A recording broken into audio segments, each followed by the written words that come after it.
Pourquoi êtes-vous membre du RLS? Vos besoins, ce qu'il vous apporte et vos ressources. Alors, pourquoi j'y suis membre? J'ai eu la chance qu'on me parle de RLS. Je me suis présentée à vous, vous avez bien voulu m'accepter. Donc, merci encore. Puis, j'espère pouvoir vous apporter des choses, tout comme vous m'en avez apporté, ne serait-ce que lors de le forum ouvert auquel j'ai assisté. Mes besoins, c'est d'avoir des personnes inspirantes et encourageantes avec les mêmes visions sur le bien-être et puis sur le bien à l'humain, l'importance des personnes, parce que pour moi, les personnes sont très importantes. J'ai choisi de les aider à gagner un bien-être qu'ils n'ont pas forcément ou que le stress ou autre chose les empêche d'atteindre. Mes besoins, c'est de retrouver des personnes inspirantes et des personnes qui m'aident à toujours faire mieux pour répondre aux besoins de mes patients. Qu'est-ce que sont mes ressources? Ma motivation, mon envie de faire du bien autour de moi, la chaleur que je sens en moi, envie de partage. C'est vraiment un grand besoin de partager du bien, la chaleur, la bienveillance et ce que j'y apporte. Oui. Alors, ce serait peut-être à vous de me le dire parce que c'est vrai que je n'ai pas vraiment eu un retour, savoir si quelle valeur semble essentielle à partager avec les membres du RLS? l'humanisme, le positivisme, ça c'est quelque chose que je retrouve souvent à nager, cette chaleur humaine aussi, les expériences et le retour d'expérience de chacun. Ce serait bien aussi qu'on parle de nos métiers, puis peut-être des satisfactions qu'on y trouve à chaque fois. Le fait qu'on se réunisse, qu'on s'encourage et l'envie de faire du bien, qu'on partage.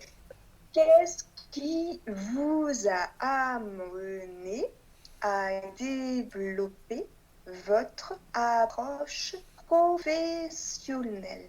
Avant, j'étais manager sur une plateforme téléphonique. Je devais gérer et c'était les collaborateurs qui avaient du mal parce qu'on leur demandait de plus en plus de productivité sans forcément leur donner les moyens.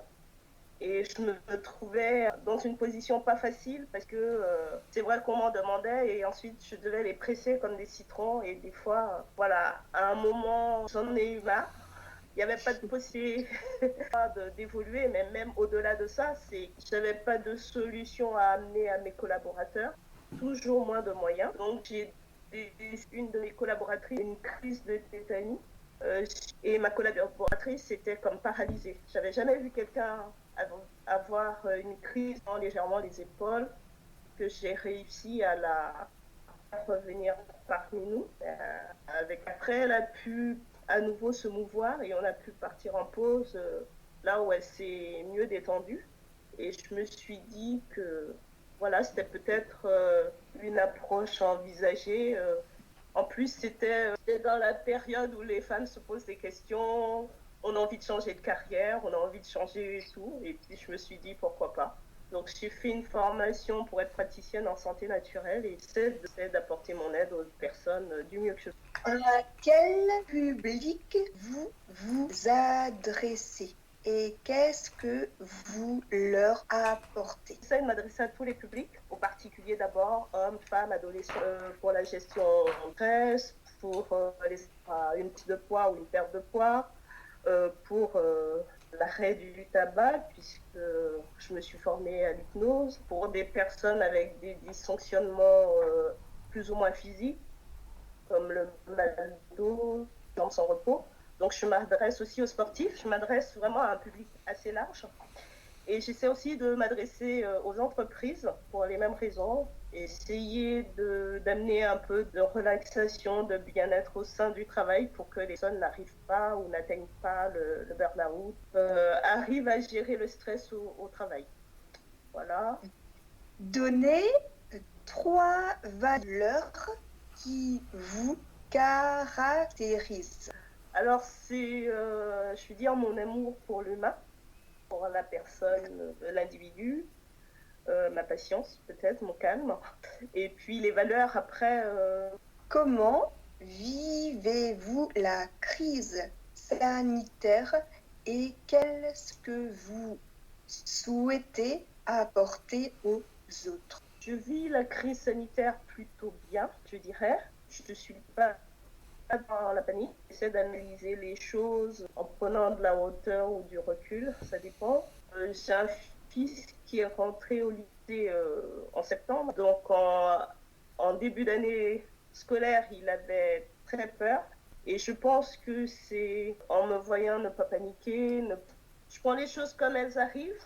Je suis prudente, mais je prends les choses, je ne sais pas si avec philosophie c'est le bon mot, mais en tout cas ça a aidé mon fils à appréhender la rentrée avec plus de justesse, avec un sur le visage, de ne pas se reconnaître, d'être quand même 25 dans une salle. Ben, là il est plus détendu, il a passé un très bon premier trimestre, et puis même au niveau des professeurs, je pense que ça s'est passé parce qu'au début de l'année scolaire, ses professeurs aussi étaient très dans le vif. Voilà, j'espère que les choses vont aller de mieux en mieux. Et comment est-ce que j'aide les personnes? Parmi mes patients, j'essaie de faire la même démarche. Ce que j'aimerais, c'est apporter plus de sérénité aux personnes. Parce que j'ai des personnes autour de moi qui sont paniquées, qui deviennent pessimistes. Le pessimisme, je ne connais pas. Et puis je ne veux pas le connaître, je ne veux même pas, voilà, parce que je pense que si on devient trop pessimiste, eh bien, voilà, tout se ferme ou tout s'abat devant nous. Donc, j'aimerais apporter à mes patients, à mes amis, aux membres de ma famille, plus de sérénité et puis une ouverture. Voilà.